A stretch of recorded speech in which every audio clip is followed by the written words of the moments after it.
The wind changed before the sky did. It came low and deliberate across the Nebraska flatlands, bending the dry November grass in long silver waves that moved like something breathing beneath the surface of the earth. Mabel Hurst felt it first against the back of her neck, a cold that did not belong to ordinary early winter, sharper than the season warranted, carrying within it the particular stillness that preceded catastrophic things. She had lived on this land for 23 years. She knew the difference between weather and warning. She was standing behind the wooden shed when it hit her boots, pressed into frost hardened dirt, breath rising in thin columns above her head. The land stretched in every direction without apology, pale and wide and indifferent. The kind of emptiness that had broken weaker people and had instead made Mabel something closer to bedrock. She was 54 years old. Her hair had gone the color of winter wheat a decade ago, and she wore it pinned without vanity. Her hands were the hands of someone who had done everything necessary and asked no credit for any of it. A thin line of clouds gathered along the western horizon, heavy and unmoving, dense in a way that reminded her of a held breath. She watched those clouds longer than she intended, lantern swinging gently from her left hand, the flame bending sideways in the low gust. The lantern was old, its glass clouded at the base, a gift from Thomas in the first year of their marriage that she had repaired twice and refused to replace. It threw just enough light across the yard to show the shed doors, the frozen path between the house and the slope, and the emptiness beyond her fence line, where Nebraska continued without her into the dark. The prairie had given Mabel two things in equal measure across her life here: patience and fear. The patience was useful every day. The fear was useful when it needed to be, which was not often, but when it arrived correctly, and she had learned not to dismiss it. 3 days earlier, on a Tuesday, Hank Doyle had stopped his mail wagon at her gate. He was a wide man, slow-moving in the way of someone who had covered too many cold miles across too many years, and he delivered news the way he delivered letters, without editorial and without warmth. He had called out to her across the fence while she was splitting wood, and she had set her axe down and walked to him because Hank Doyle did not stop unless he had something worth stopping for. "Blizzard coming?" he had said. "Bad one. Old Fenwick at the telegraph office says it's the kind that comes once in 30 years. They're comparing it to the storm of 1866. He had paused there, adjusting the wool blanket across his knees. "You remember 66. She remembered. She had not been in Nebraska in 1866, but she had heard the stories from Thomas, who had been 19 that year, and had watched his father's entire cattle herd freeze in a single night. Thomas never spoke of it more than twice in their marriage, which was how Mabel knew it had carved something permanent in him. She had thanked Hank and gone back to splitting wood, but she had split twice as much as she planned, and when she stacked it against the house, she had stacked it higher than usual. And that evening, she had opened the cellar doors and stood at the top of the stairs with her lantern and counted everything she could see. What she had seen was not enough. The following 6 days had been a controlled reckoning. Mabel was not a woman who panicked, but she was a woman who calculated, and the calculation she ran in the privacy of her own mind. That first evening was sobering. She had enough preserved food for herself through mid-January, if she was careful. The blizzard, if the comparisons to 1866 held true, could shut down roads for 3 weeks. A hard winter behind it could keep her isolated through February. The arithmetic was not comfortable. She had driven her wagon into the town of Grover the next morning before most of the storekeepers had their signs turned. She was not the only one there early. The flour at Whitfield's general store was already reduced to the bottom shelves by the time she arrived, and the salt pork was gone entirely. But she bought what remained of the dried beans, another 20 pounds of cornmeal, 2 additional tins of lard, a coil of rope she had told herself she needed for 2 years, and a small bottle of laudanum.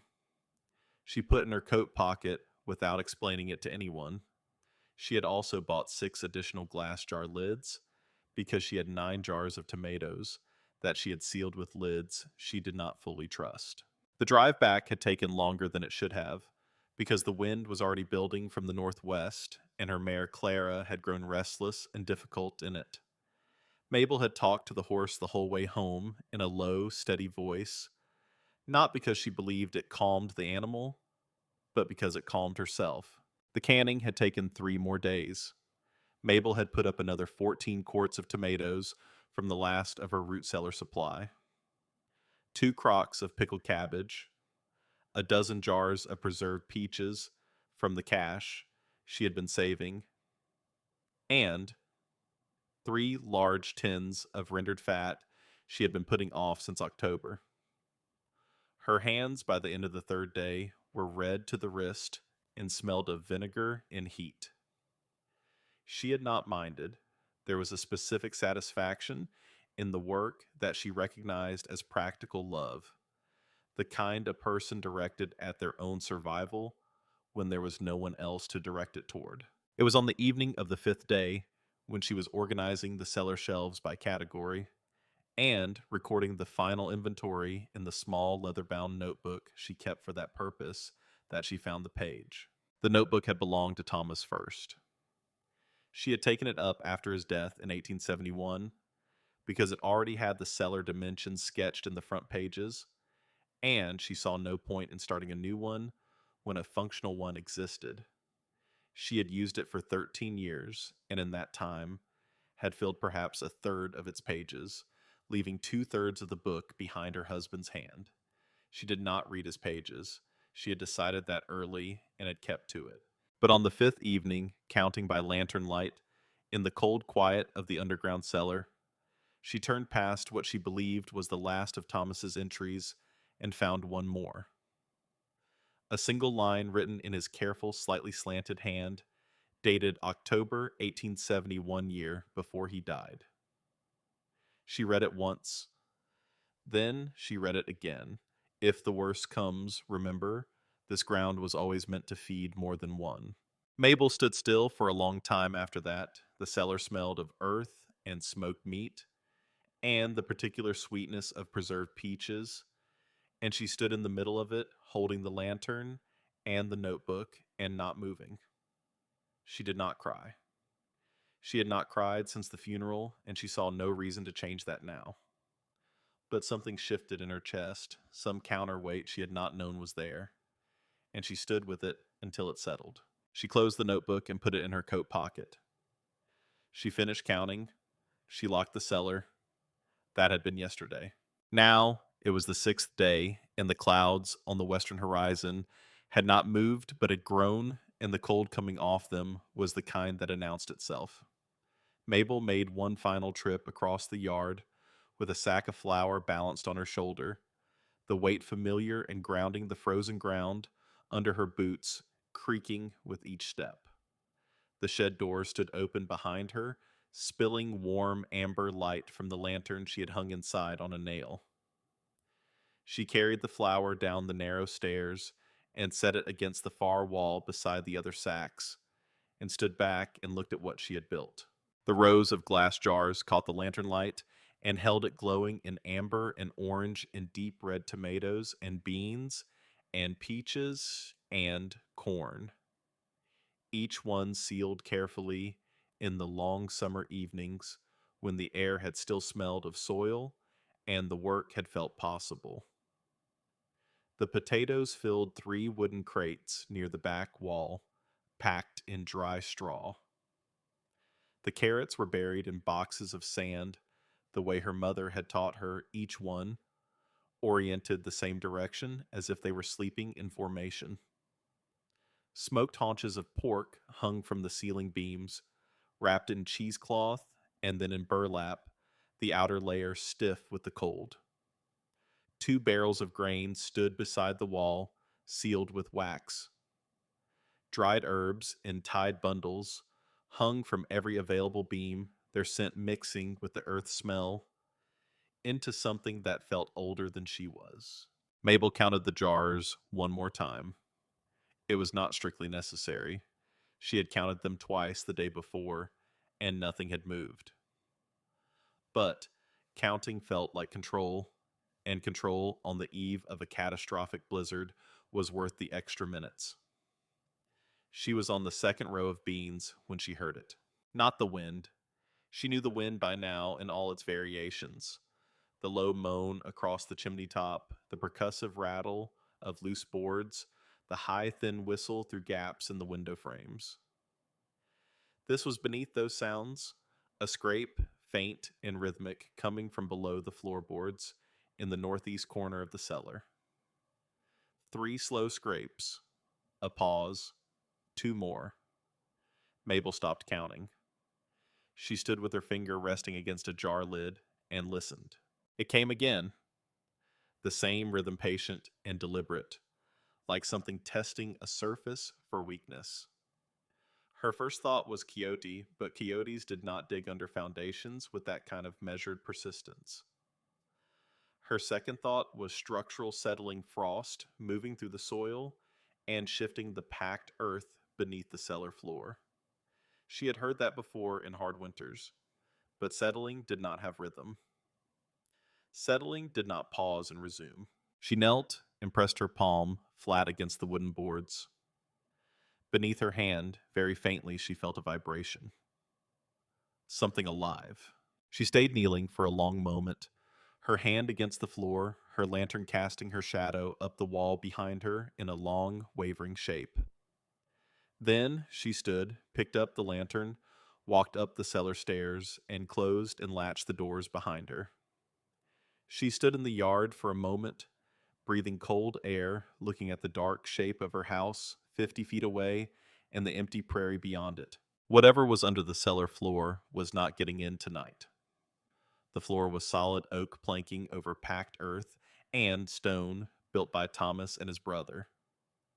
In the first year, they broke ground built to last. But the sound lodged in her mind like a splinter, and she knew she would not stop hearing it. She was crossing the yard back toward the house when the shape separated from the darkness at the edge of her property. It came from the south, which was the direction no one came from, because there was nothing south of her place for 4 miles, except scrub grass and the seasonal creek bed that would be frozen solid by now. The shape moved slowly, shoulders hunched against the wind, one arm raised to shield a face she could not yet see.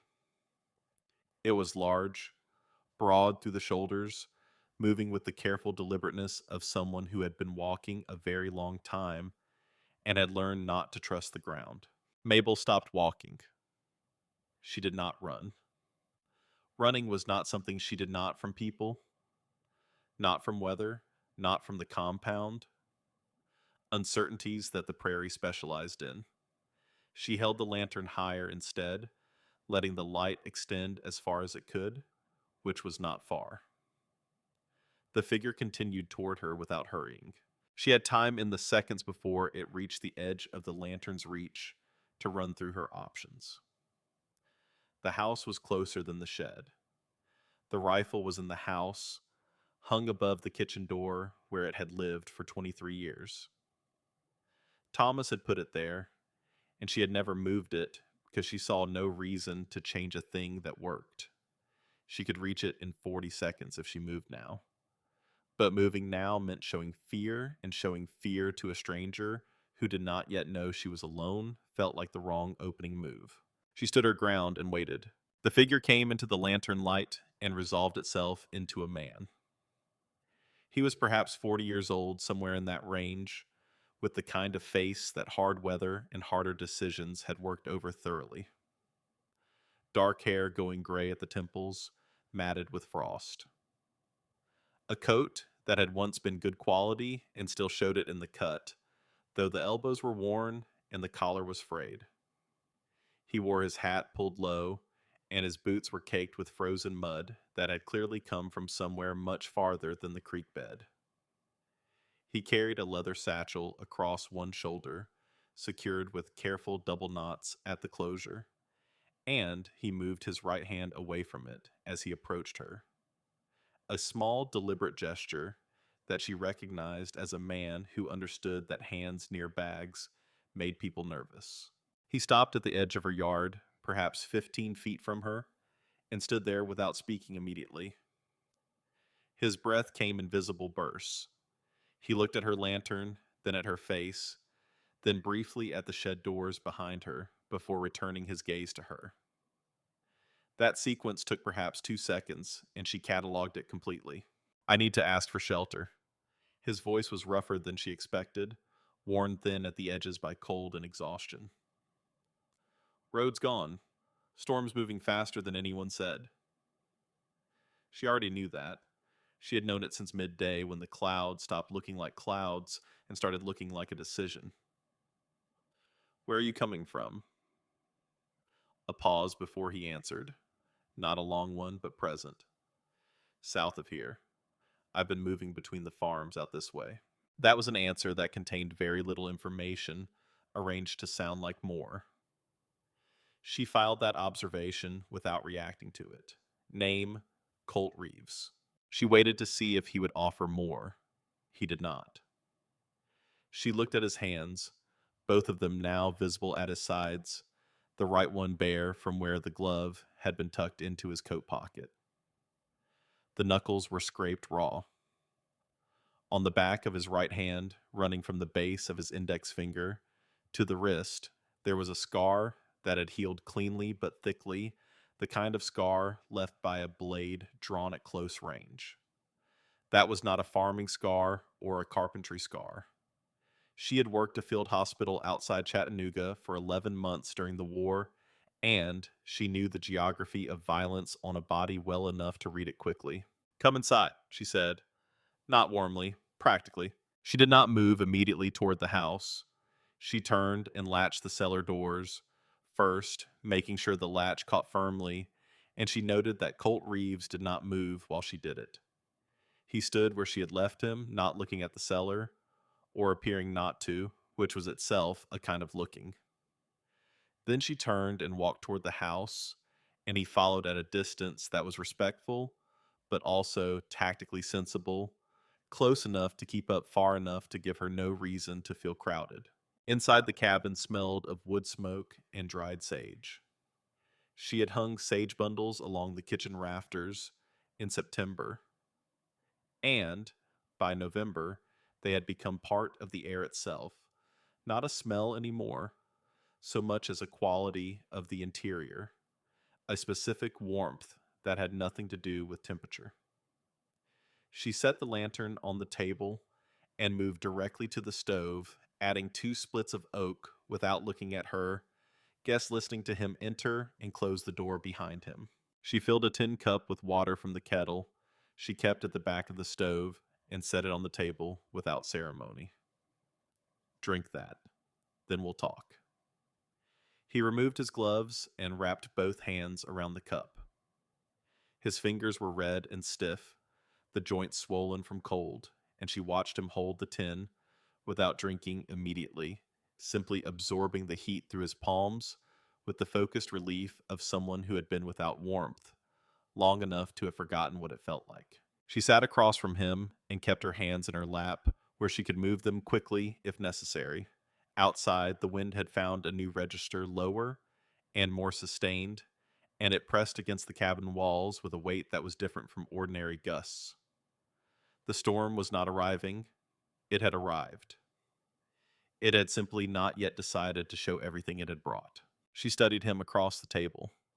The coat, as she had noted outside, was well made, probably from a city tailor, the kind of thing a professional man wore rather than a rancher or a farmhand.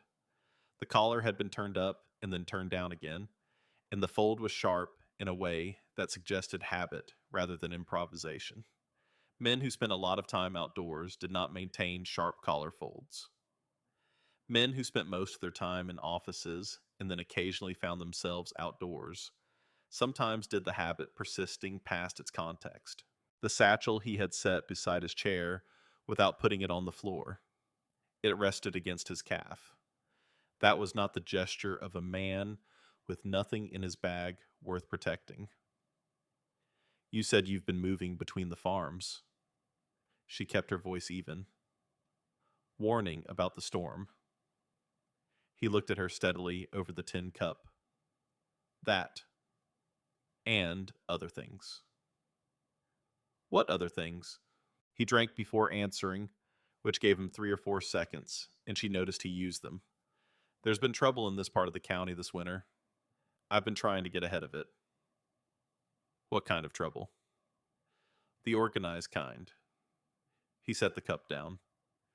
People who watch which farms are isolated, which ones have supplies worth taking. They wait for weather that makes it hard to get help, and then they move. The wind struck the north wall hard enough to rattle the window in its frame, and she let the sound pass before she responded. And you know about this because... The pause was longer this time. Something moved behind his eyes, a calculation or a decision, and when he answered carefully. I worked for Pinkerton for 11 years. Investigations mostly. Rural operations. A beat. I don't work for them anymore. She absorbed that. Ex-Pinkerton. That explained the scar, the quality of the coat, the habit of watching a room without appearing to the way he had answered her questions, with the minimum viable information while appearing to be forthcoming. It did not entirely explain why he was alone on foot in a Nebraska blizzard. Word travels farther than you'd think, he said. And she noticed he was looking at the floor near the kitchen, not at the cellar, but in the general direction of the slope behind the house. In a county this empty, people know who's prepared. It gets talked about. At the feed store, at the post office. He paused. Your name comes up. Something in the air between them changed its texture without changing its temperature. Mabel held very still. Does it? You've been out here alone a long time. You're known for doing things thoroughly. He said it without inflection, which meant it could be a threat, or a compliment, or simply information. He seemed to understand that she heard all three. I'm telling you so you're not surprised if others show up tonight. She looked at him for a moment, then she stood cross to the kitchen and lifted the rifle down from above the door. She did not point it anywhere. She checked the load, which she already knew, and hung it back in its place. Then she turned to face him again. I have 12 rounds, she said. How many do you have? For the first time since he had entered her house, something that was almost a smile moved across Colt Reeves's face. It did not reach his eyes, but it reached his jaw, which unclenched fractionally. He reached into his coat and set a small revolver on the table beside the tin cup. 6 in the cylinder, 12 more in the bag. She nodded once. She sat back down. Outside, the storm deepened, and the first real snow came not as flakes, but as a hiss against the windows, dry and fine, driven sideways by the wind. They sat for a while without talking, which suited Mabel. She had never been a person who filled silence out of discomfort, and she could tell he was the same. The stove ticked and popped. The wind varied in pitch, but not in direction. She thought about the cellar, about the sound she had heard in the northeast corner, about the rhythm of it. She thought about what an ex-Pinkerton investigator meant when he said a name came up. She thought about Thomas's line in the notebook, this ground was always meant to feed more than one. She had not decided yet what she believed about that. You'll sleep on that, she said, nodding toward the settee along the far wall. There's a blanket in the chest beneath the window. I'll know if you move around in the night, so don't. He looked at the settee and then back at her with an expression that suggested he found her assessment of the situation appropriate rather than insulting. Fair enough? She banked the stove, adjusted the damper, and took her lantern down the hall to her bedroom. She set it on the dresser and did not immediately undress. She sat on the edge of the bed in the dark after the lantern went out and listened. The storm was louder now, its voice filling the spaces between the cabin walls and the open prairie, a sustained roar that made the whole structure feel smaller than it was. Beneath that roar, she could hear the ordinary sounds of her house, the creak of the settee as Colt Reeves settled his weight onto it, the muffled sound of one boot being removed, and then the other, the particular quiet that followed, when a person in an unfamiliar place decided to stop moving and wait. She reached to the drawer in her nightstand and opened it. Thomas's pistol was there, a Navy Colt from before the war, loaded and oiled the way she had kept it since the day he died. She did not take it out. She left it there with the drawer slightly open, where her hand could find it in the dark without searching, and she lay back on the bed with her clothes on and stared at the ceiling. Sleep was not going to come easily, and she did not expect it to. She let her mind do what it needed to do, which was run through scenarios, map the property in the dark, count the distance from the bedroom door to the front door to the rifle above the kitchen entrance. 22 steps. She had counted them years ago for a different reason, and they had not changed. She was somewhere in the middle of that accounting when she heard it again, from beneath the floor. Not the cellar floor, which was separate, accessed only through the outside shed doors, but from somewhere below and between. From the earth beneath the foundation of the house itself, where packed dirt and stone met the underside of the floorboards in the northeast corner of the structure. The same rhythm. 3 scrapes, a pause. Then something heavier, a single dull thump that sent a faint vibration through the bed frame and up through the mattress and into the bones of her back, then silence. Mabel lay still and breathed. Whatever was under her house was not small. The vibration had come from mass, from real weight, shifting in a confined space. And, whatever it was not moving toward the house. It was moving beneath the cellar, toward the warmth of the stored food, toward the preserved goods and the grain barrels, and the preserved peaches glowing amber in the cold, dark underground. She closed her eyes. She opened the drawer another quarter inch. She waited for morning. It did not come quietly. Sometime in the deep of the night, the wind changed again, and the change woke her from the light half-sleep she had managed. This was not the ordinary directional shift of winter wind. This was a drop in pitch and a rise in pressure that preceded the worst of what a Nebraska blizzard could produce, the part of the storm that came after the warning and, before the silence, the teeth of it. The windows rattled in their frames with a sustained violence. Something loose on the barn roof struck repeatedly a board or a shingle with a metronomic persistence that was both monotonous and alarming. She rose and dressed fully, adding her heaviest wool socks and the work boot she kept under the bed for exactly this kind of pre-dawn necessity. She went down the hall to the main room. Colt Reeves was not on the settee. The blanket was folded, which surprised her, and his boots were beside the settee, which meant he had not gone far. He was standing at the east-facing window looking through the gap in the curtains, and he turned when she came in without appearing startled. He had been aware of her coming down the hall. She noted that. "Snow's deep already." His voice was quiet, sleep-rough, but alert. 4 or 5 inches since midnight. It's still coming. She went to the stove and brought it back to life with practiced efficiency, adding kindling first, and then a split of oak, adjusting the damper for morning heat. The room warmed rapidly, which was one of the things she had always valued about the cabin's dimensions. Thomas had built it with the understanding that a small space was easier to keep alive in a hard winter than a large one. She put the kettle on and turned to face the room. The man at the window had not moved. You didn't sleep? I slept enough. He let the curtain fall. There's something moving around out by the shed. She felt the information land somewhere in her sternum. What kind of something? Can't say from here. Too dark, too much snow. But it was large. Moved along the base of the slope and then went around the north side of the shed. He paused. Then it stopped. Whatever it is, it's not out there anymore. Or it's not moving. She thought about the sounds from beneath the floor. She thought about the rhythm of them, patient and deliberate.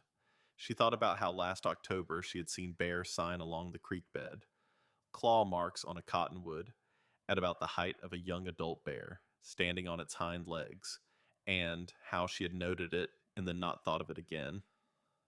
Because it was October, and by November the bears were in their dens.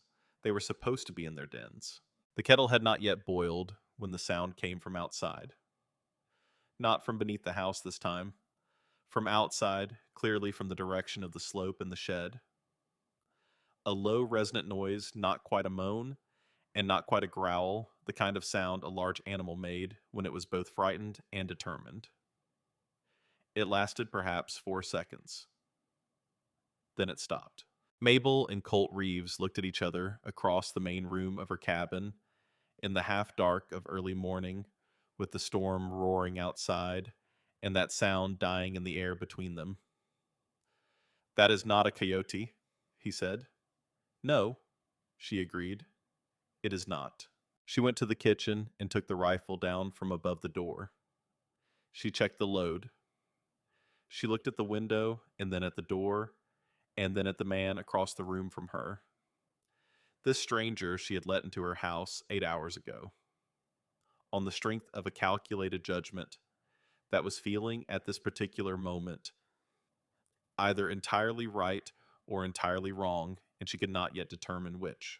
Outside, beneath the bellow of the storm, something large and frightened was moving around, the only structure on her property that contained everything she needed to survive the next 3 months.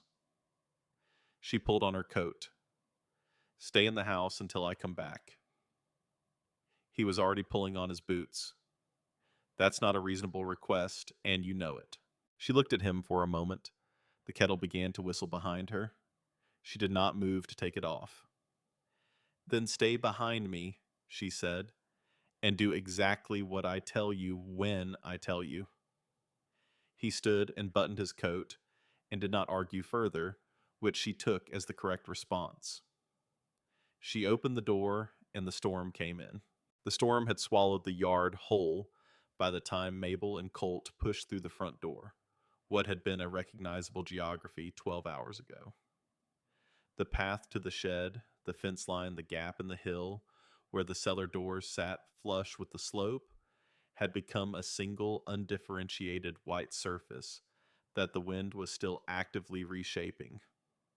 Snow drove horizontally from the northwest with enough force to sting through the wool of her coat collar. She pulled the rifle tight against her body to keep the barrel clear and moved forward with the particular economy of someone who had learned that wasted motion in extreme cold was a form of debt the body eventually collected on. Colt came behind her, close enough that she could hear his breathing above the wind when she paused. She had given him the lantern at the door, because carrying both the lantern and the rifle in that wind required a third hand she did not have. He held it extended to her left, angled low to illuminate the ground, rather than the air, which was the correct instinct. She had not told him to do it that way. He had known. The path to the shed had disappeared under at least 8 inches of new accumulation, but Mabel did not need the path. She counted her steps from the door the way she had always counted them, 23, to the base of the slope. Then 6 more uphill to the shed doors, and she walked them in the dark and the roaring white, and arrived exactly where she expected to arrive, which was a small and private comfort in a morning that contained very little comfort of any kind. The shed doors were latched as she had left them. The snow piled against them on the left side told her nothing had opened them from inside. But along the base of the north wall of the shed, where the wooden siding met the frozen ground, the snow had been disturbed in a pattern that was unmistakable once the lantern light reached it. Long furrows in the accumulated snow, parallel spaced in a way that corresponded to nothing mechanical. The marks disappeared around the north corner, and Mabel followed them with the lantern while Colt stayed at the shed doors, watching the open prairie behind them. Around the north corner, the evidence became conclusive. The earth beside the foundation, where the slope had protected a narrow strip from the worst of the snowfall, showed deep gouge marks in the frozen soil, the kind made by claws working persistently at a single point. The soil had been broken up and pushed aside, and what remained was a depression, perhaps 18 inches across and 8 inches deep, dug out, and then abandoned or dug through. Mabel crouched beside it and pressed 2 fingers into the depression. At the bottom, the earth was disturbed, but not penetrated. Whatever had dug here had not gone through. It had found a different way. She stood and looked at the depression for a moment, longer than she needed to. Then she walked back to Colt at the shed doors.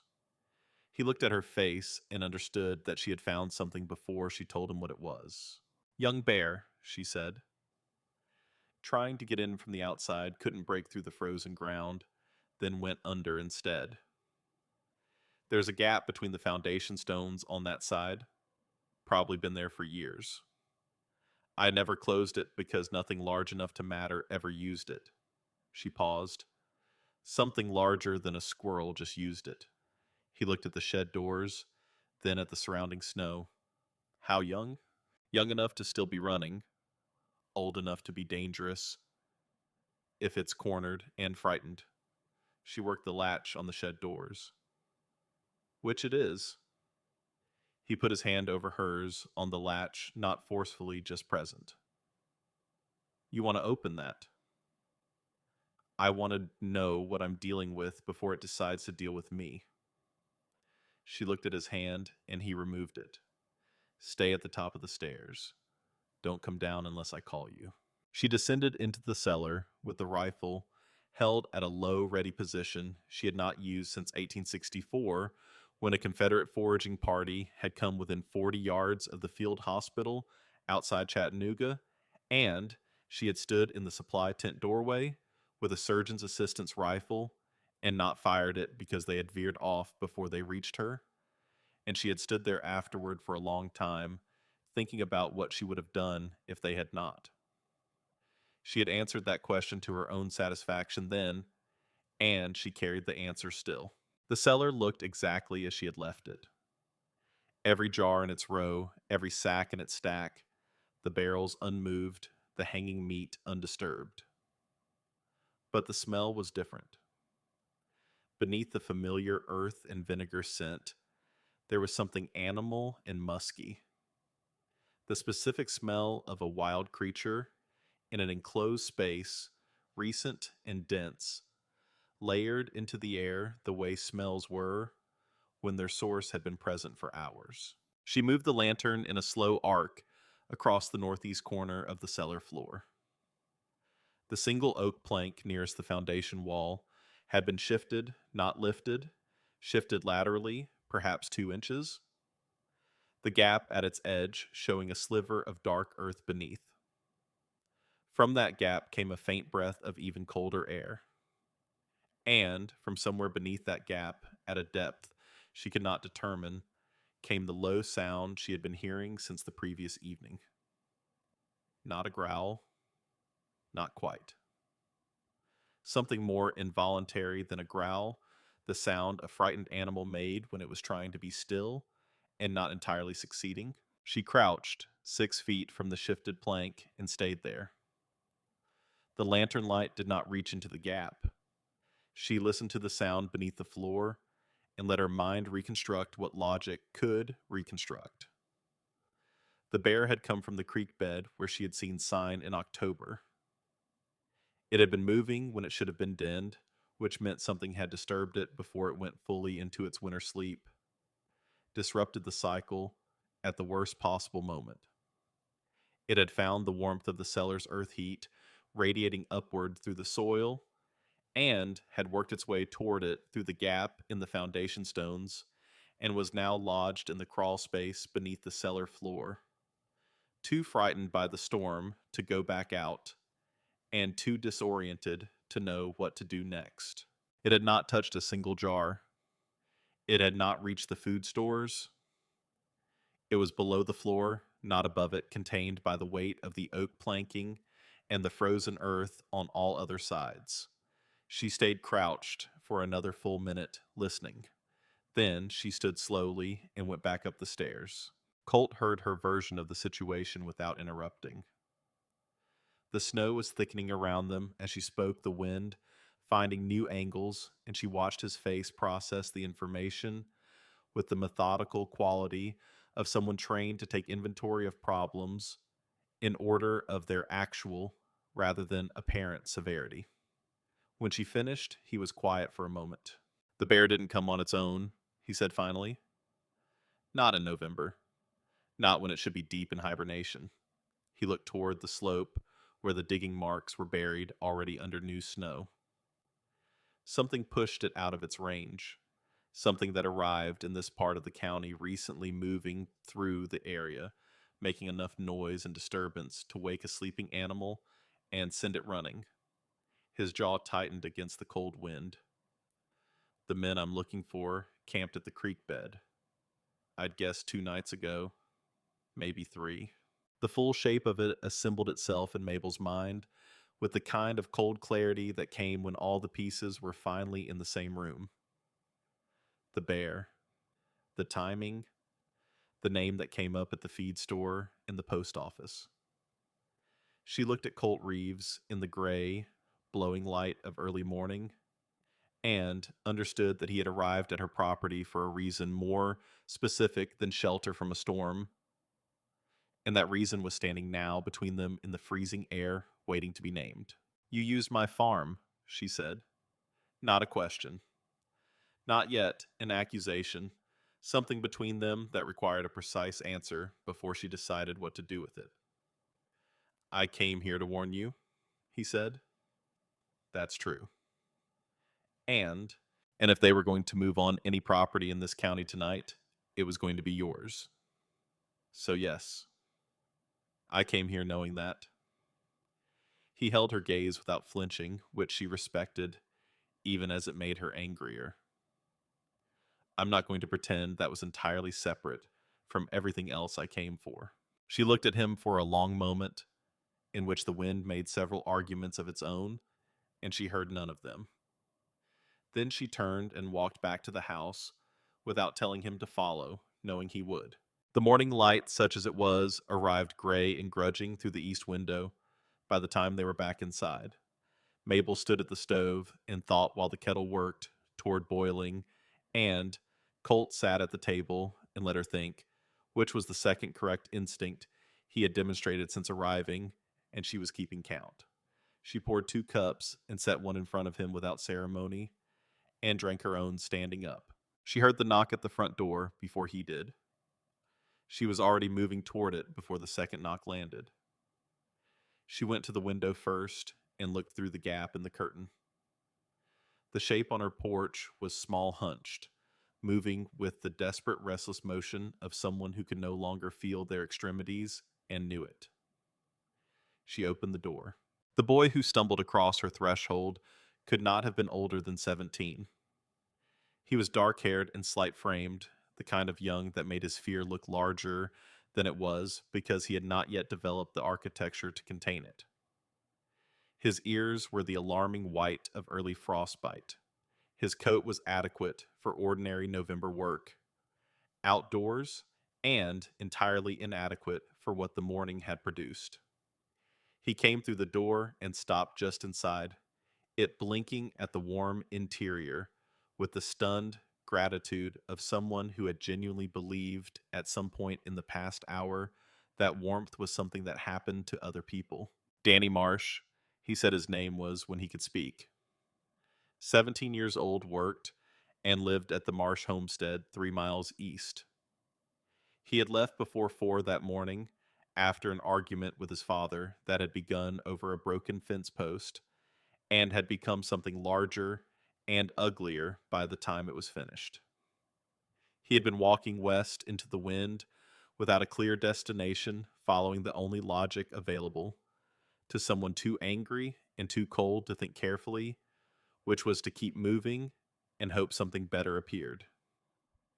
He had seen the faint glow of her lantern through the driving snow at a distance he couldn't estimate and had turned toward it because there was nothing else to turn toward.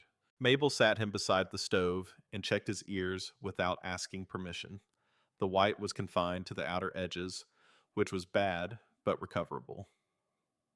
She went to the bedroom and came back with a cloth wrung out in the tepid water from the pitcher on the dresser. Not hot water, never hot water, on frostbitten tissue, and pressed it firmly against both ears while Danny sat rigid with the disciplined stillness of someone trying very hard not to show how much something hurt. Colt watched from the table. His eyes moved across the boy in the same systematic way they had moved across the cellar earlier, measuring and filing, and Mabel noticed that his right hand had shifted slightly closer to the revolver he had set beside his cup. Danny noticed Colt after a moment, and the color that was beginning to return to his face retreated slightly. I didn't know anyone else was here. I have a guest, Mabel said, which was one way to describe the situation. His name is Colt Reeves. He's not going to hurt you. Colt said nothing, which Danny seemed to find only partially reassuring, but the cold and the relief of the warm room were doing most of the work of calming him, and after another few minutes, he began to breathe at a more sustainable rate. She replaced the cloth. She poured a third cup and set it in front of Danny and watched him wrap both hands around it the same way Colt had the night before, absorbing heat through the palms first, which was what people did when they had been genuinely cold rather than simply chilly, an instinct that bypassed thought. It was when she sat back down across from both of them that she saw it. Danny's hands around the cup, his eyes on the steam rising from it, and then a small unconscious lift of his gaze to the left, toward the kitchen, toward the general direction of the slope behind the house. The same direction Colt's eyes had moved the night before, when he mentioned her name being known. Danny, she kept her voice level, have you spoken to anyone recently about this property, about what I keep stored here? He looked up, and the guilt was immediate and total, the kind that only lived in faces that had not yet learned to hide it. I didn't know it was wrong, he said.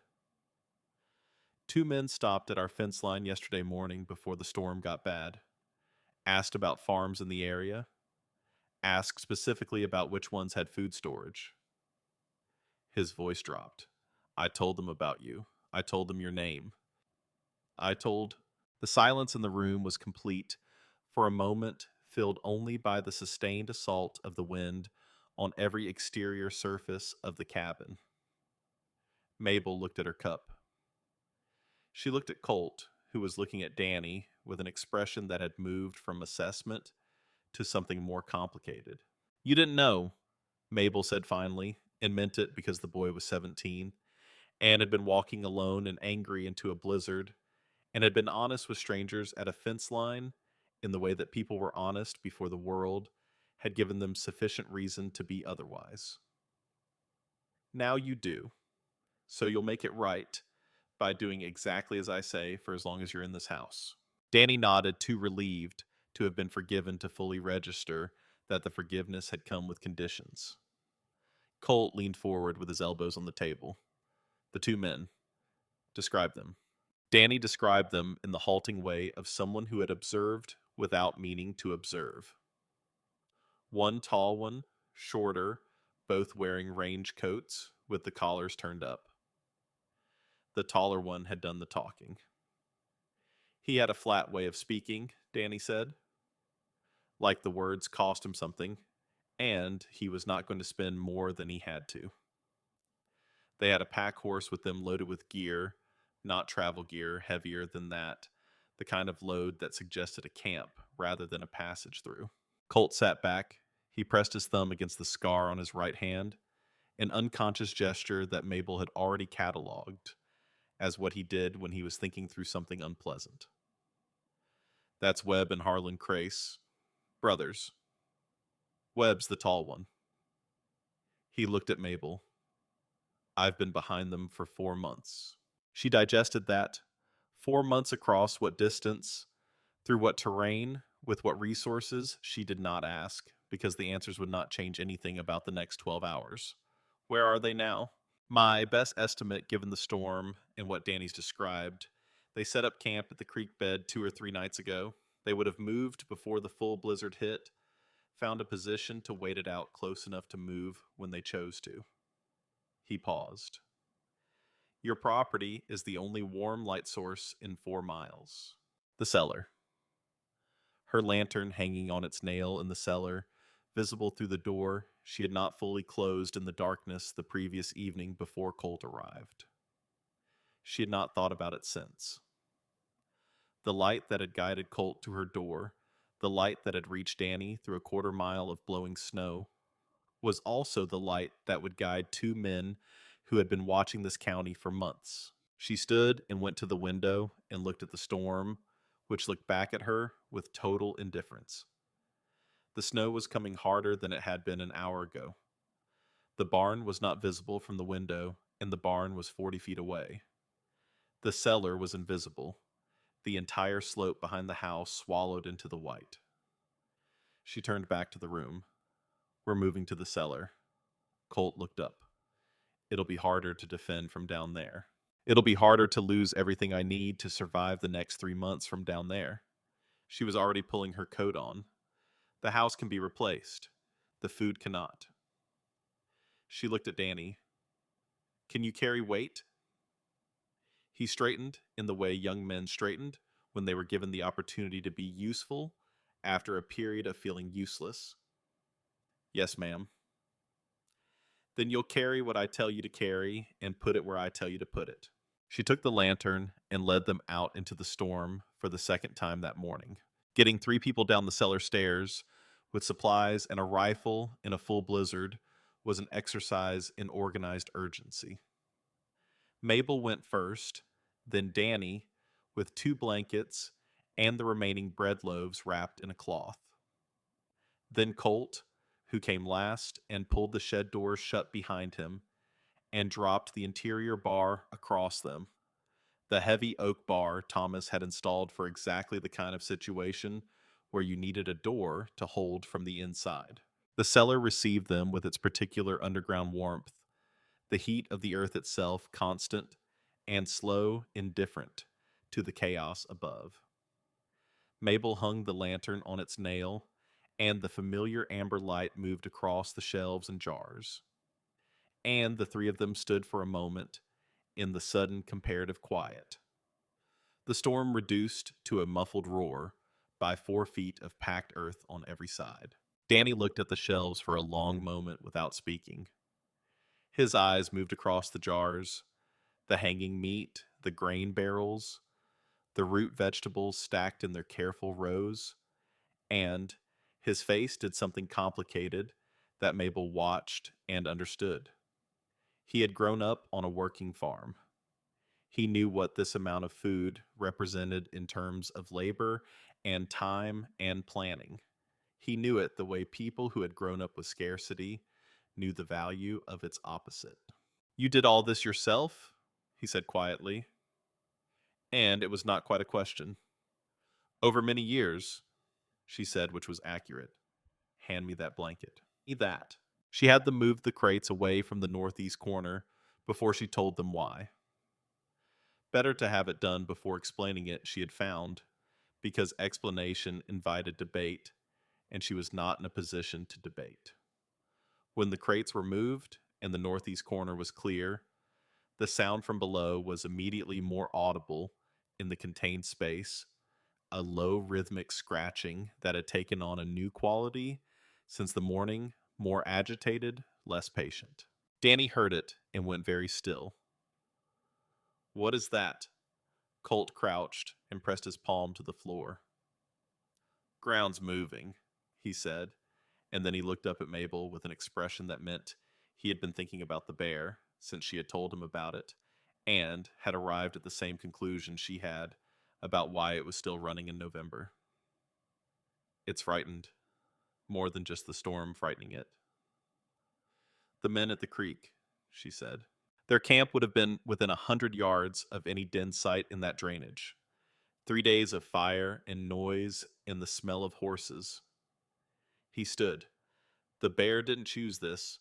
It was pushed here. Danny was looking at the northeast corner of the floor with an expression that was trying very hard to be brave and not entirely succeeding. How big? Smaller than you're imagining, Mabel said, which was partially true. And below us, not above. The floor will hold. She said it with the confidence she actually felt, which was substantial but not complete, and she kept the incomplete part of it to herself. What she had not anticipated was the crack. It appeared in the northeast corner of the cellar floor, perhaps an hour after they had moved the crates, a thin, dark line that opened between two planks where the bear's movement below had finally disturbed the packed earth support sufficiently to let the boards shift apart. It was perhaps a quarter-inch wide and 8 inches long. Cold air came through it in a thin, steady breath. It was not structurally catastrophic, but it was a change, and changes in enclosed underground spaces during blizzards had a way of compounding. Colt looked at it for a moment. We need to put weight on either side, not above it on either side. Redistribute what's pressing down. They worked for the next 30 minutes in the lantern light, the three of them moving barrels and crates with the focused cooperation of people who understood that the work was not optional. Mabel directed and lifted alongside them because standing back and directing was not something she was constitutionally able to do when her hands were available. Danny proved to be genuinely strong for his size, moving barrels that should have required two people with a focused efficiency that spoke well of 3 years of farm labor. Colt worked without being told twice and anticipated the next move in the sequence before she announced it, which made the whole operation faster than it should have been. The crack did not widen further while they worked. When they finished, the floor felt more stable underfoot, or she told herself it did, which was nearly the same thing. She was pushing the last crate into its new position when Colt said, close enough that she could hear him without him raising his voice,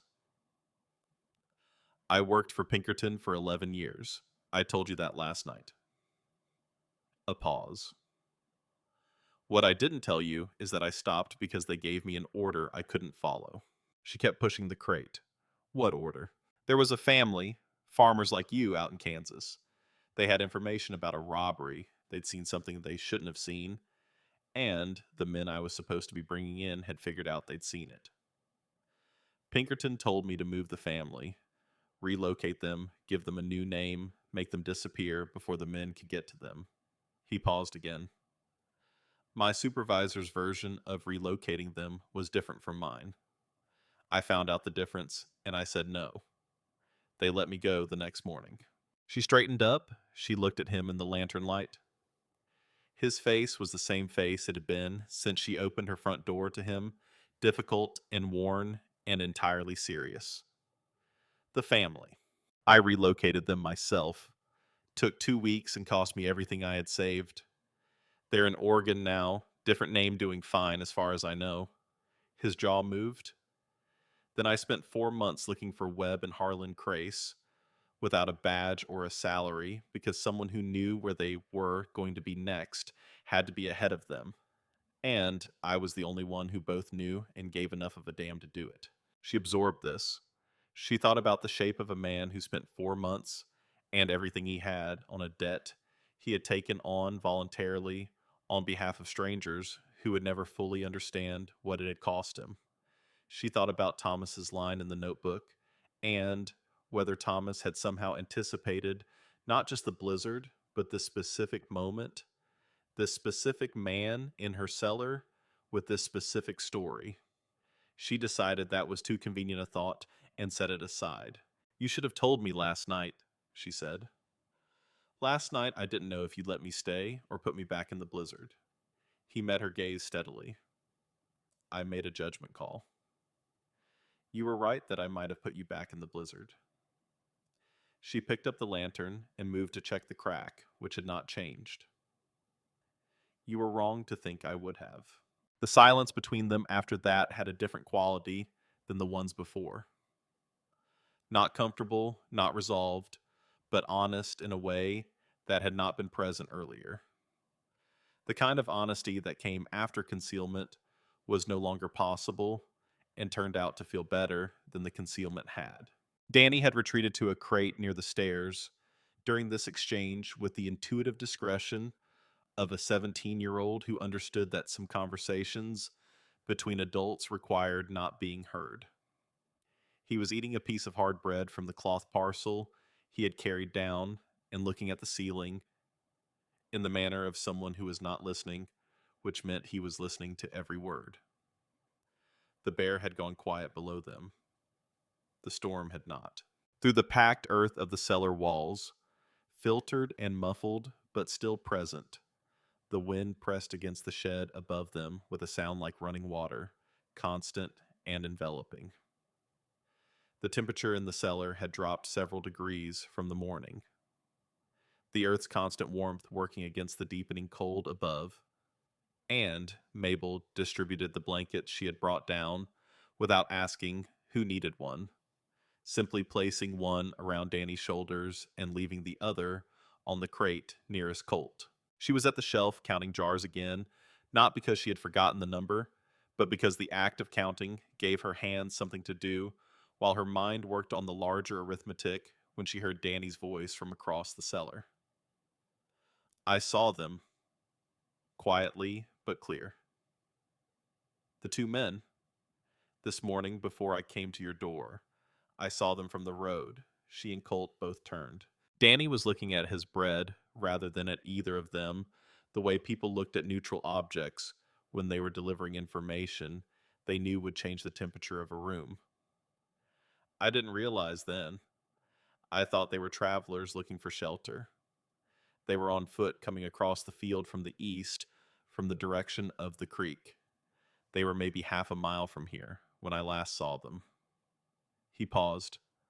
That was maybe an hour before I knocked. Colt stood up from his crate. He did not move toward the stairs. He moved toward the shelves instead, which was where Mabel was, which placed him between Danny and the stairs in a way that might have been incidental and was not. They saw you. I don't know. Maybe. Danny finally looked up. I'm sorry. I should have said it sooner. An hour ago. Half a mile. In a blizzard that had reduced visibility to perhaps 30 feet. In a storm that had buried every path and road and landmark. Half a mile in those conditions was not a short distance. It was also not an impassable one, not for men who had been operating in rural Nebraska, winter conditions for months. Not for men who were looking for a light in the dark, the way every person who had arrived at her door tonight had been looking for a light in the dark. Mabel looked at the lantern hanging on its nail. She looked at the crack in the floor. She looked at the shed doors above them, held shut by Thomas's oak bar, solid and reliable, and not, she was now thinking, sufficient. She took the pistol from her coat pocket and set it on the shelf beside the tomatoes. How many rounds did you say you had? She asked Colt. And the question landed in the cellar with the specific weight of a thing that could not be unsaid or undone, a threshold crossed in a sentence the moment before, which was different in kind from the moment after. Colt's hand went to his coat. 18 total, 6 in the cylinder. She nodded. She picked up the pistol. She looked at Danny, whose face had gone the particular white of a young person who has just understood that the situation they walked into is several categories more serious than the situation they thought they were walking into. Listen carefully, she said to both of them, because I'm going to say this once, and then we're going to move.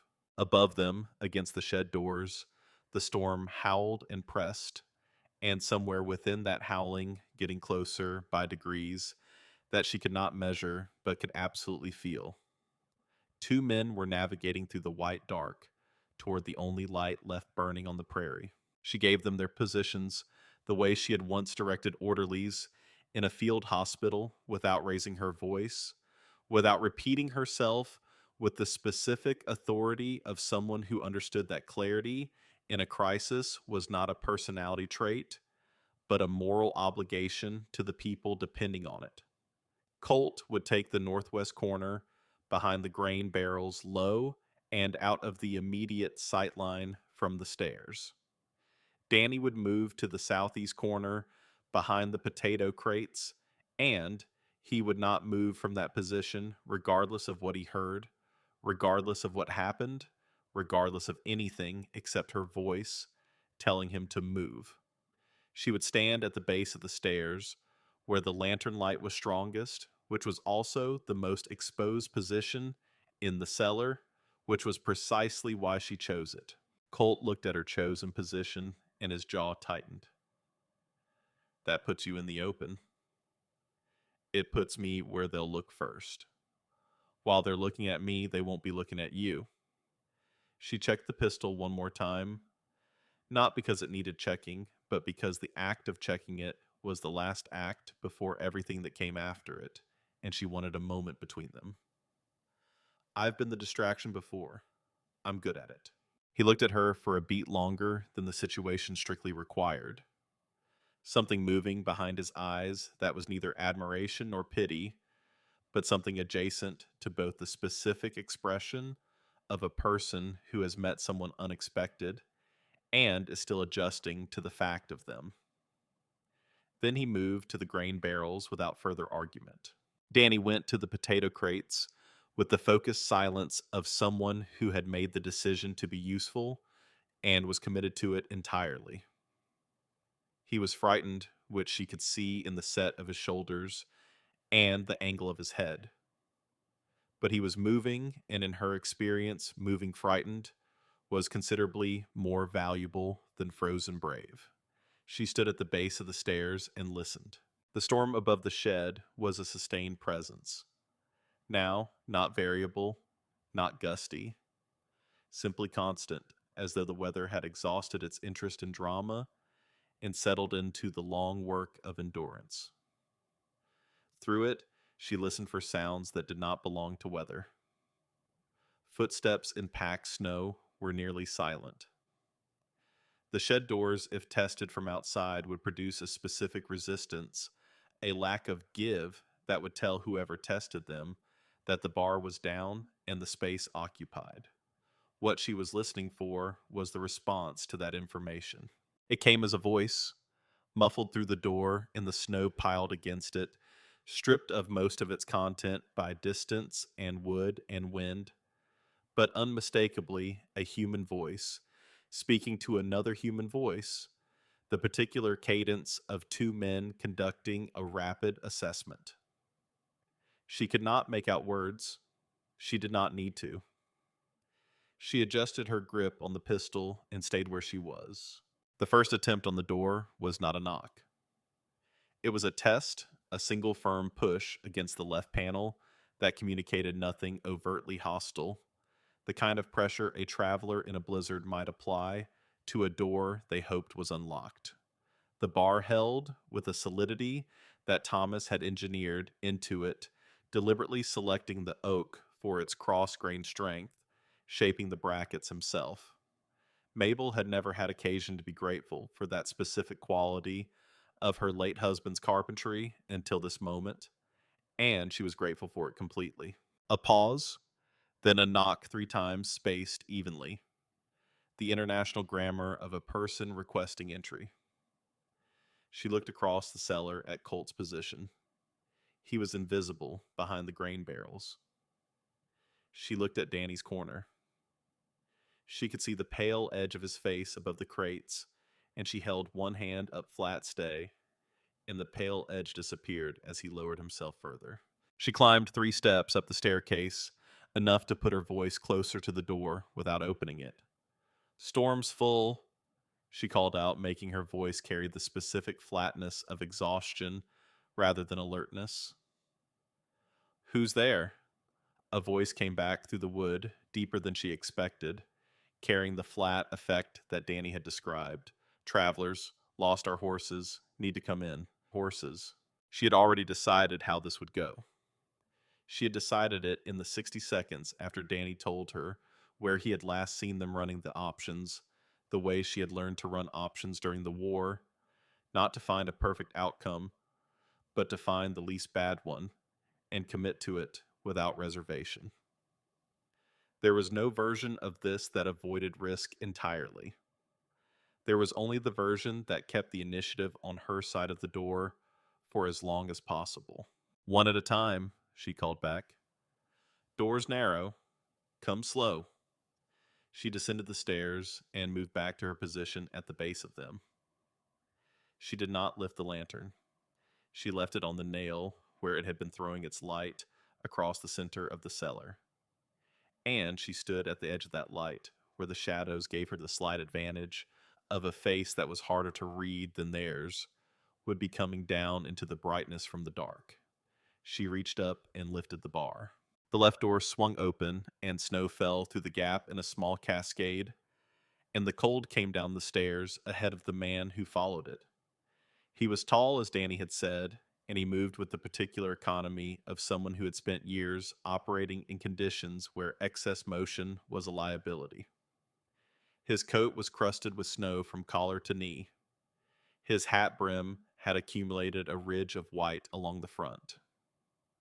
He came down 4 steps and stopped, letting his eyes adjust to the lantern light, and in the moment before they fully adjusted, Mabel read his face without him knowing she was reading it. Not desperate, not the face of a man who had lost his horses and was terrified of the storm. Alert, yes. Tired, yes. Cold, without question.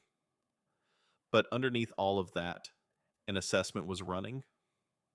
She could see it, the way she could always see calculation. Behind, performed emotion. His eyes moving across the cellar in the specific pattern of someone cataloging resources rather than seeking shelter. The jars, the barrels, the hanging meat, the stairs behind her, the dimensions of the space. He had not yet looked at the corners. "Webb Crace," she said, and watched the name land on him. His eyes stopped moving. They came to her face and stayed there. Below the brim of his hat, his expression did not change dramatically, but something behind it did some internal recalibration happening in real time as he processed the fact that she knew his name and worked backward through what knowing his name implied about the man she had been speaking with since the night before. "Colt Reeves told you that," he said, and his voice had the quality she had expected from Danny's description, measured and minimal. A voice trained by long practice to give nothing away. He did. She kept the pistol at her side, not raised visible, but not threatening the way a statement of fact was visible, but not an argument. "Where's your brother?" A sound at the top of the stairs. The second man, Harlan, was shorter and broader, and he came down the stairs faster than his brother had, reading the situation differently with less patience for the conversational stage of it. He reached the cellar floor, and his eyes went immediately to the corners, which told Mabel that whatever Webb lacked in impatience, Harlan compensated for, and also that Harlan was the more dangerous of the two, in the way that instinct was more dangerous than intelligence in a confined space. His eyes found the grain barrels in the northwest corner and stopped. Not because he saw Colt, because he was the kind of man who looked at a space and identified where he would hide in it and the grain barrels were where he would have hidden, and that made them the first place he looked. He had not seen Colt yet, but he was looking at the right place, and in another 3 seconds, he would look at it long enough to see what was behind it. Mabel spoke before those 3 seconds elapsed. There are three of us and two of you, and you are in my cellar in a blizzard with no horses. She said it without heat, without tremor, with the same flat certainty she had used to inform men in a field hospital that the leg was coming off, and arguing about it would not change that fact. The mathematics of the situation do not favor you. Harlan's eyes moved from the grain barrels to her face. Webb had not moved from the fourth step. The cellar was very quiet for a moment, the storm reduced to its muffled undertone, the lantern flame steady in the absence of moving air. Then the floor moved. It was not a tremor. It was a single, concentrated impact from below in the northeast corner, as though something had thrown its full weight upward against the underside of the planking in one frustrated, explosive effort. The crack that had opened earlier split another 2 inches along its length, and the boards on either side of it jumped visibly, an inch of separation appearing and then settling back. 3 jars on the northeast shelf lurched. One went over the edge. Mabel caught it before it hit the floor. She caught it without looking at it by feel and by the specific speed of falling glass, and she set it on the shelf beside her in the same motion, and she did not take her eyes off Webb Crace for the duration of that sequence. The sound that came through the widened crack was not the low scratching of the previous hours. It was a full vocalization, short and sharp, and entirely animal. The sound of something large that had reached the end of its patience, with a situation it had not chosen and could not understand. And it filled the cellar with a resonance that bounced off the stone and earth walls and arrived at every person in the room from multiple directions simultaneously. Harlan stepped backward into the stairs. Webb came down the last 4 steps fast, moving away from the door, and the sound toward the center of the room, which put him 6 feet from Mabel. And Colt stepped out from behind the grain barrels. He had the revolver level, and his feet were set, and his face had the particular stillness of a man who had been in this exact geometry of confrontation enough times to have stopped being frightened by it, and had arrived at a place on the other side of fear that was more dangerous than fear had ever been. He did not point the revolver at Webb or at Harlan. He pointed it at the space between them, which covered both without committing to either, and communicated a quality of experience that was its own argument. Webb Crace stopped moving. He looked at Colt with the recognition of two men who have been tracking each other across a long distance and have finally arrived at the point the distance was always leading to. I wondered when you'd show up. 4 months, Colt said. You're slower than you used to be.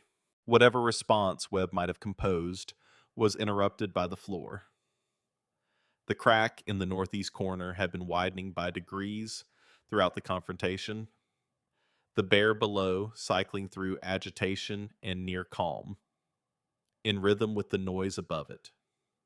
And now, at the peak of its agitation, it applied the full leverage of its body to the weakest point in the planking above its head. The board gave, not catastrophically, not a collapse, but a section roughly 12 inches square, buckled upward along the crack line, and the cold air below rushed up through the gap, and with it came a smell so thoroughly, unmistakably wild that it changed the character of the room in an instant. A black nose appeared in the gap. Then a paw, smaller than the situation had implied, the paw of an animal perhaps 2 years old and terrified, past the point of strategic thinking, pushing upward into the light and the noise of the world above, with the blind determination of something that has run out of alternatives. Danny, from behind the potato crates, made a sound that was almost a laugh and entirely involuntary. Harlan, who had been calculating his angle since he stepped backward into the stairs, lost his calculation entirely.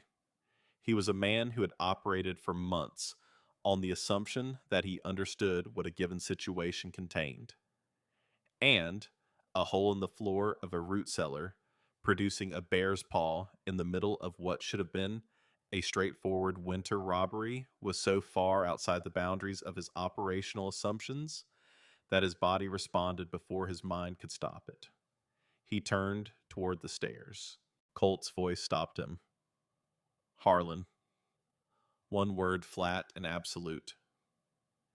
Sit down on that step and put your hands where I can see them. Harlan sat. He put his hands on his knees. He looked at the hole in the floor with an expression that a person might wear when they have been defeated by something so improbable that they cannot find the dignity to be angry about it. Webb. Crace looked at the paw still visible in the gap, at Colt's revolver, at Mabel's pistol, at the general condition of his situation, and then he sat down on the floor of the cellar without being told, to which Mabel took as evidence of a functional intelligence operating inside a poor set of choices.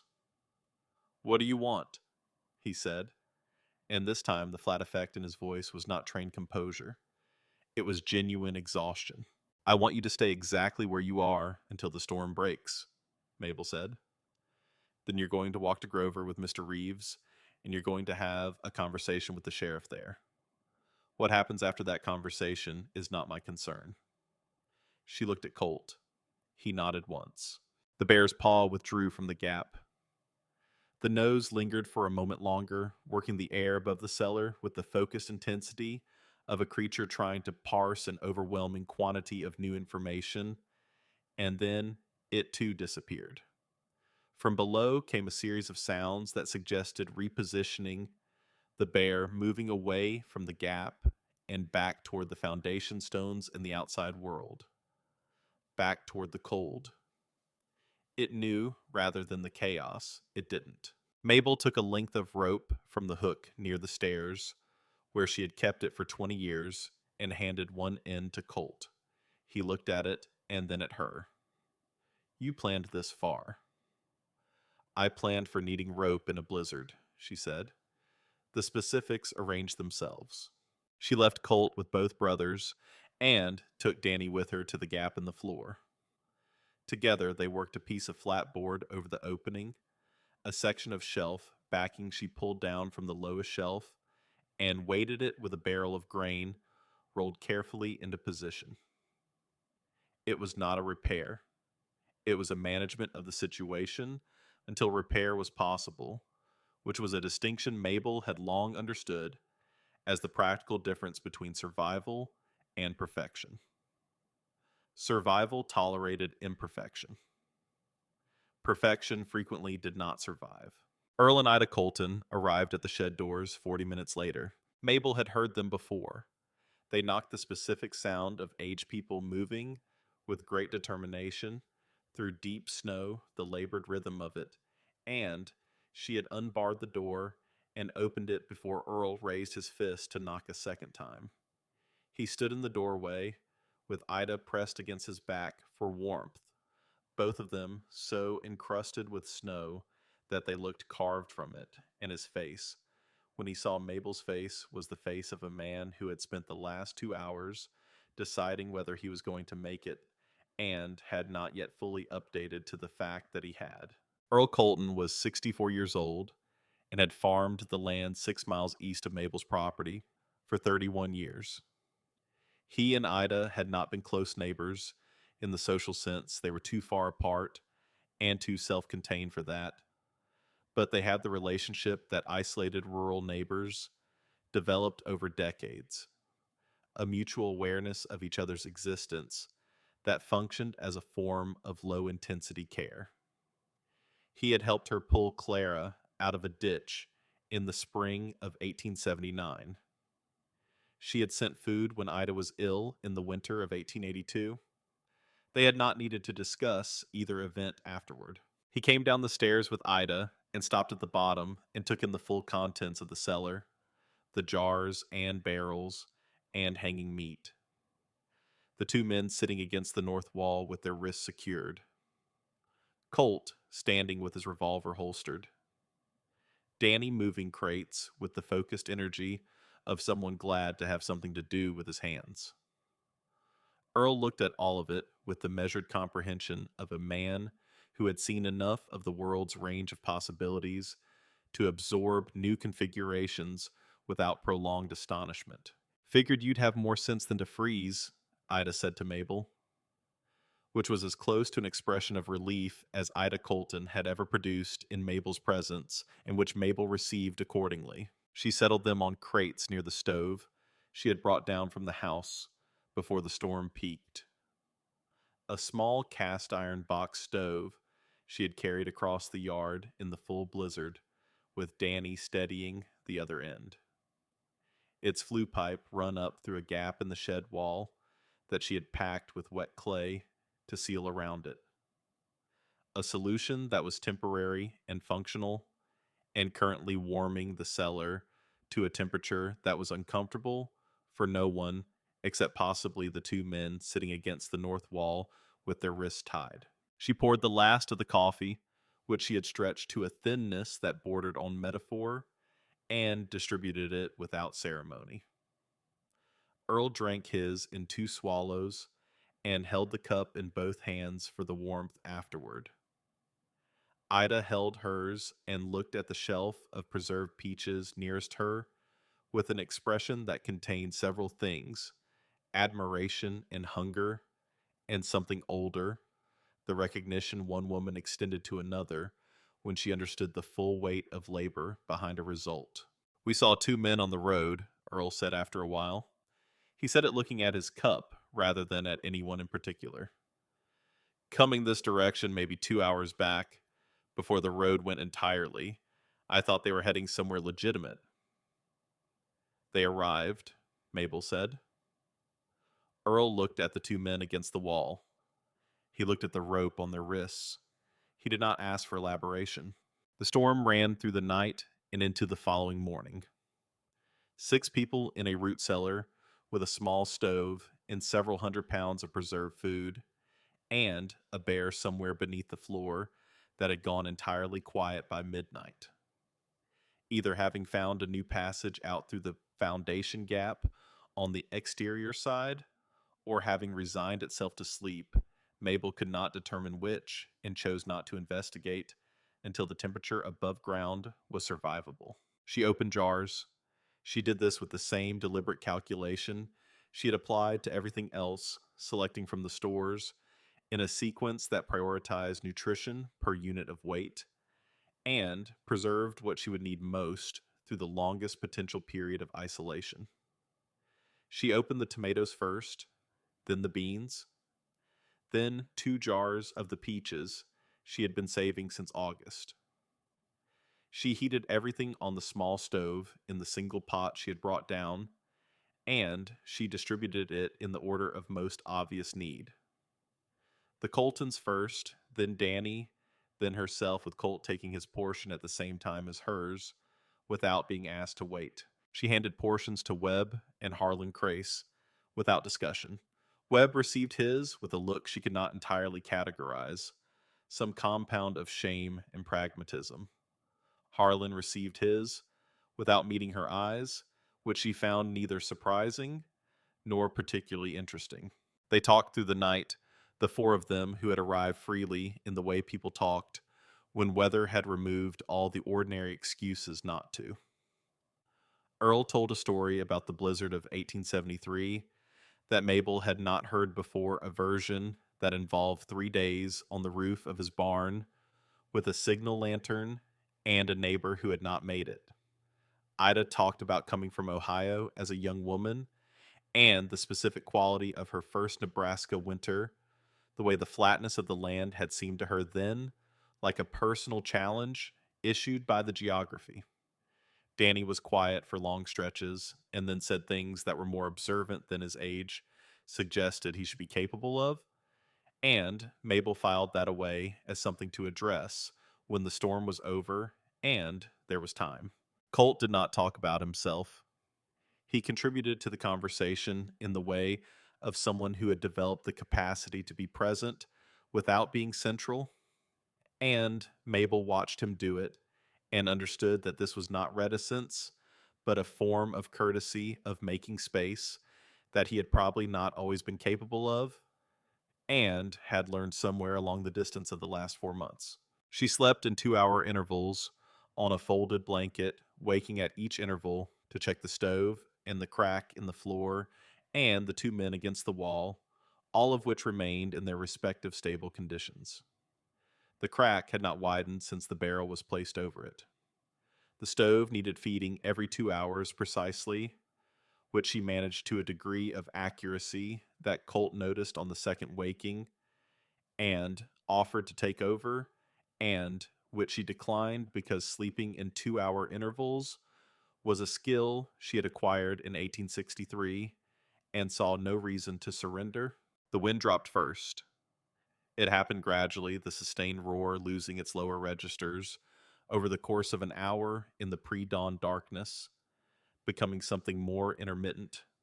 Gusts with spaces between them, the storm's argument growing less continuous, more punctuated. By the time pale gray light began filtering through the gap around the shed doors, the wind had reduced itself to something that was merely cold and strong rather than catastrophic. Mabel climbed the stairs and pushed the doors open into a world that had been thoroughly revised. The snow had drifted to the tops of the fence posts along the south side of her property. The barn was visible, which was progress, though the gap between the barn doors had been sealed by drift accumulation and would require digging. The path to the house had ceased to exist as a path and existed now as a depression in a uniform white surface distinguishable only by the slightly lower height of its snowpack relative to the undisturbed ground on either side. The sky above all of it was a hard, clear blue of the specific shade that followed extreme weather. In Nebraska, the atmosphere scoured clean by everything that had passed through it. She stood at the top of the cellar stairs in the cold morning light and breathed. The air had the quality of something newly made. Behind her movement on the stairs, Danny came up first and stood beside her and looked at the transformed landscape with the expression of someone seeing evidence that the world continued to exist after having spent several hours genuinely uncertain of it. Then Earl moving carefully on the ice-covered top step, and Ida behind him with her hand on his back. Then Colt, and behind him, the Crace brothers' wrists, still secured, moving with the docile cooperation of men whose options had narrowed to a single corridor. They dug for 3 hours. Mabel had 4 shovels, which she had stored in the shed the previous autumn, with exactly this kind of post-storm need in mind. And they worked in rotation, Earl and Ida taking shorter turns, Danny working with the relentless energy of youth, and whatever the past 18 hours had replaced his original anger with something more durable and directed. Colt worked steadily, and she noted that he had untied Harlan's wrists to give him a shovel, keeping him in the peripheral sight of at least 2 people at all times, an arrangement that Harlan accepted without comment. Webb Crace was the surprise. He dug without being asked to. He took a shovel when Danny set one down for a break, and he worked the drift against the barn doors with a focused efficiency that was not the performance of a man trying to earn goodwill, simply the automatic response of someone who had grown up doing physical work and could not stand idle in front of a task. Mabel watched him do it and thought about what a person might have become under different conditions, which was a thought she had learned to have without sentimentality. Because sentimentality confused the thought with an excuse, and they were not the same thing. She found the bear tracks in the afternoon. They came from the north foundation of the shed, circled the east side of the cellar mound in a wide arc that suggested the animal had emerged during the night, when the storm was at its worst and the human activity above had paused and then headed north across the open field toward the drainage in the creek bed beyond. The tracks were large enough to confirm a young adult animal, perhaps 3 years old, and they moved with the purposeful stride of something that knew where it was going and was glad to be going there. She followed them with her eyes to the point where they vanished into the unbroken white of the field, and she let them go. The county sheriff arrived the following morning on horseback with a deputy guided by a message Earl Colton had sent via Danny, who had made the journey to Grover on Mabel's mare in conditions that she had judged survivable for a 17-year-old on a reliable horse and had been correct about. The sheriff was a practical man named Foster, who had known this part of Nebraska long enough to take most things in stride, and he took the Crace brothers in stride accordingly. Listening to Colt's account with the focused attention of a man who understood that he was receiving the terminal chapter of a long story and needed to absorb it efficiently. Before they left, Colt retrieved something from his leather satchel. He had kept it on his person throughout the entire duration of events. She realized, which in retrospect explained the careful double knots at the closure, the way he had kept it against his calf in the cellar. He held it now in both hands and looked at it for a moment, and then he set it on the shelf just inside the shed doors, where the lantern still hung on its nail. A small notebook, not leather-bound like hers.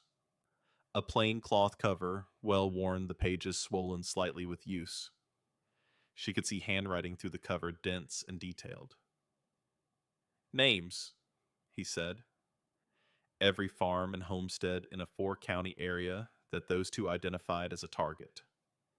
People who don't know they were on a list. He paused, looking at the notebook rather than at her. I thought about what to do with it for a long time. It needs to go to someone who will actually use it. She picked it up. It was heavier than it should have been. For its size, the way things were heavy when they contained more than their physical dimensions accounted for. She opened the cover and looked at the first page. 11 names in 2 columns, with locations and brief notations beside each one. She recognized 3 of the names. Neighbors scattered and isolated, living their separate winters without knowing what had been moving through the county around them. She looked at Colt. He was already turning toward his horse. Reeves. He stopped. He did not turn around immediately, which meant he was preparing himself for whatever she was about to say, and the fact of that preparation told her something she had not known before. Thank you, she said, for being here. He turned then. He looked at her with the expression she had catalogued on his face the night before in the cellar, the one adjacent to admiration and pity and something beyond both. You would have managed, he said. You always manage. I know, she said, but managing alone and managing with someone beside you are not the same thing.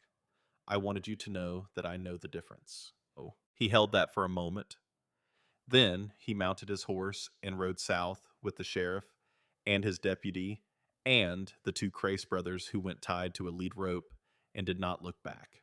The Coltons stayed 2 more days.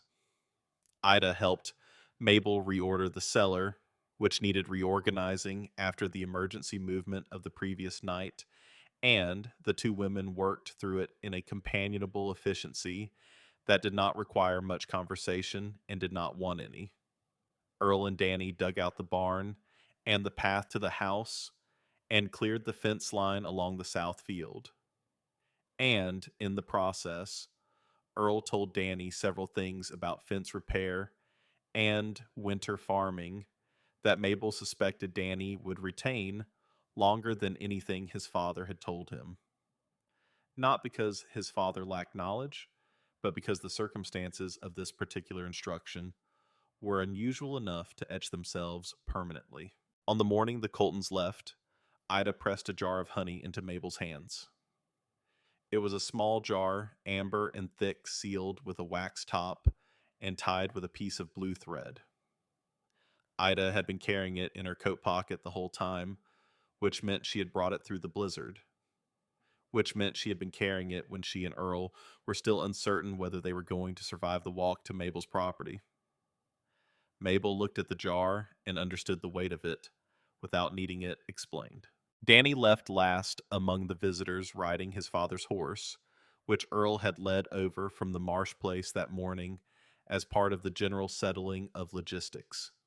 He had Mabel's mare's saddlebags loaded with dried beans and 2 jars of tomatoes and a small portion of cornmeal, which she had measured out in the morning, with her notebook open on the table, calculating not from charity, but from arithmetic, taking from what she had and leaving what she needed, finding the line between generosity and survival, and drawing it in pencil rather than ink because she understood that line moved. He paused at the gate. He had the specific look of a young person who wants to say something adequate to an experience that has exceeded their vocabulary for adequacy. "I'm sorry I told them your name," he said. "You already apologized for that." She had her arms crossed against the cold. "I told you then, and I'll tell you now, you didn't know. The only thing I ask is that you take the knowing forward with you." He nodded. He looked at the horizon, which was clear and hard and blue, the storm having left in its wake a landscape that was beautiful, in the way extreme things were sometimes beautiful, stripped of everything, soft, honest about what it was. "Do you ever get lonely out here?" She considered the question. She had been asked versions of it before, usually by people who confuse solitude with loneliness because they had never learned to be alone long enough to understand that the two were not the same country. They were not even the same continent. "Sometimes," she said. "Less than people expect." She looked at the horizon herself for a moment.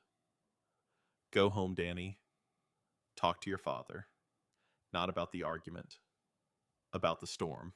He rode east, and the snow swallowed the sound of his horse before it swallowed the sight of him, and then it swallowed that too, and Mabel stood at the gate until the field was empty again, and the particular quality of post-visitor silence had settled back over the property. She went inside and put the kettle on. She sat at the kitchen table with Thomas's notebook and Colt's notebook open side by side, the two of them filling the space between her elbows with their different handwritings and their different weights of meaning. She had already written 3 of the 11 letters. She had written them in the evenings of the previous 2 days, working by lamplight after the Coltons and Danny were asleep in the main room, using the back pages of Thomas's notebook, because Colt's was already full, and she would not write over his records. The letters were plain and factual. They told each recipient what they needed to know, which was that their property had been identified by people who were no longer a threat, but whose method of identification suggested a broader pattern worth being aware of. She did not make the letters frightening. She made them useful, which was harder and more respectful. She poured her coffee when the kettle finished, and she sat with it steaming in front of her, and she looked at the east window where the morning light came in flat and clean across the table and illuminated the 2 notebooks and the 3 completed letters and the pen she had set beside them. The cellar outside was still full enough. She had calculated it twice. The preserved goods she had distributed to the Coltons, to Danny, to the 2 men against the wall who had received their portions without ceremony and consumed them without gratitude that was visible, and without complaint had reduced the total by less than she had feared. She would be careful through February. She would be fine. She thought about Thomas's line, not analytically, not as a philosophical position, but simply as a true thing that someone who loved this land had understood about it long before she had arrived at the same understanding. She had spent 12 years since his death trying to make herself sufficient unto this place, trying to make the circle of her needs and her resources close, perfectly, around herself, trying to reduce the surface area of her dependence on anything outside her own preparation. She had believed this was the lesson of the prairie. She had been partially right. The rest of the lesson had arrived in the form of a blizzard and a Pinkerton investigator and a 17-year-old boy and two elderly neighbors and a bear and two men with bad intentions, all of them converging on the same lantern, light. All of them received, all of them survived. The cellar had held, the floor had held, the bar on the door had held, and none of those things had held alone. None of those. She picked up the pen, she dipped it. She opened Colt's notebook to the fourth name on the list, a farmer named August Weller, living 12 miles northwest of Grover, whose notation said isolated significant winter stores not yet approached. She pulled a fresh sheet of paper toward her, and she began the fourth letter with the same plain opening she had used for the previous three, a statement of fact, and a statement of intention, and an offer to come in person in the spring when the roads were open. If any of what she had written raised questions, she had not answered. Outside the prairie extended in every direction under its cover of undisturbed, white, wide, and pale, and honest about its dimensions. The fence posts stood in their rows. Clara moved in the cleared barn, her breath visible through the gap Mabel had left in the door for air. A thin column of smoke rose from the chimney and bent southeast in the light wind and dispersed into the blue sky above it. The lantern on the kitchen table was unlit this morning.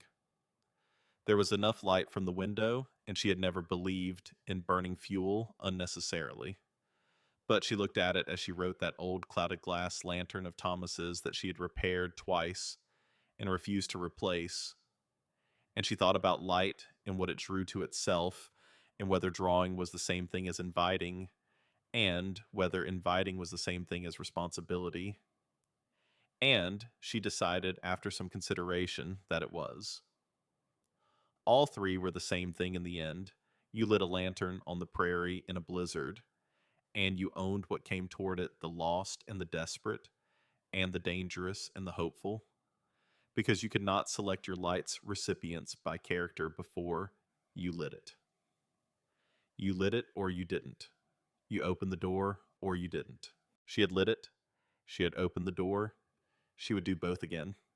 She finished the fourth letter and folded it and wrote August Weller's name on the outside and set it on top of the others. She looked at the remaining 7 names in the notebook. She looked at the window and the light coming through it, and the day that was available to her, clear and cold and useful. She dipped the pen again. She pulled the 5th sheet of paper from the stack. She wrote the opening line of the 5th letter, and the morning gathered itself around her in the particular way of mornings after storms quiet and clarified, and longer than mornings before them, carrying in their ordinary light the specific quality of having arrived at something. The kettle had gone cold. She did not get up to reheat it. She kept writing.